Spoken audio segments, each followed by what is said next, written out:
నేను ఆడదాన్ని అని మాటలు చెప్తే సరిపోదు, బతికి చూపించాలి. ఒక ఆడది ఎట్టా బతికి బట్ట కట్టాలో నేర్చుకోవాల్సిన రహస్యం.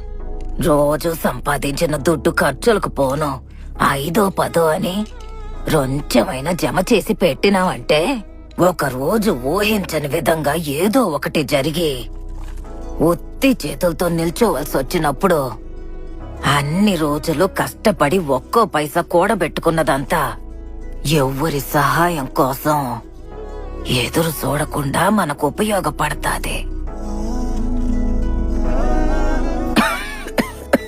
ఒక మనిషి సంతోషంగా ఉండడానికి దుడ్డు కావాలో లేదో నాకు తెలీదు, కానీ మర్యాదగా ఉండడానికి దుడ్డు కావాల్సిందే. జీవితంలో బతకడానికి ఎవరైనా దుడ్డు అవసరం లేదు అని చెప్పినారంటే వాళ్ళకి దుడ్డు సమస్య